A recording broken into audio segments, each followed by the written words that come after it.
Arbitrariteti dhe paligjshmëria janë kryefjalë e 3 muajve qeverisje, deklaroi Lulzim Basha pak momente para shembjes së kompleksit jon me Tritol. Por kreu demokrat refuzoi të përgjigjej drejt për drejt mbi ngjarjen. Për këtë duhet pyesni Arturo Win te kryeministria. Demokratët ndërkohë kanë fituar betejën e parë ndaj qeverisë në gjykatën kushtetuese. Ajo rrëzoi si antikushtetues aktin normativ që shtynte me 6 muaj efektet e hyrjes në fuqi të ligjit të ri për nëpunësin civil.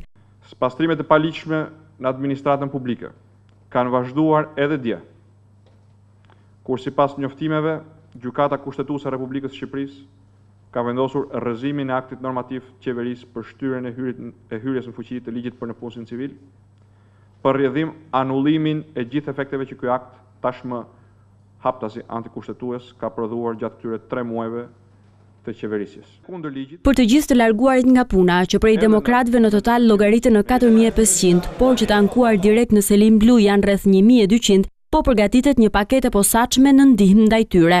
Një pjesë e madhe tyre janë në punës civil. Një pjesë tjetër do ta gëzonin këtë status prej datës 1 tetor. Kjo është dhe arsyeja pse Rama e shtyu hyrjen e fuqi të ligjit për nëpunësin civil nëpërmjet sjelljes tij antikonsensuale dhe akteve tij antikushtetuese. Ne po përgatisim një paketë masash juridike dhe organizative për të ardhur në ndihmë të gjithë atyre që janë prekur padrejtisht nga këto veprime antiligjore.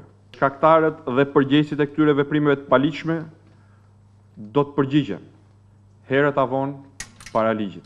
E ndërsa pritet argumentimi i zbardhur i kushtetueses për refuzimin e aktit normativ, konstitucionalisti Gent Ibrahimi thotë se efektet e ligjit të ri hyjnë në fuqi me 1 tetor dhe jo më me 1 prill. Ende nuk dihet sa mund të përfitojnë nga ligji i ri ata që deri tani janë hequr nga puna me ligjin e vjetër, por një gjë është e sigurt, çdo veprim që është bërë pas datës 1 tetor duke mos respektuar ligjin e ri është i pavlefshëm, ka deklaruar për Panoramën Ibrahimi.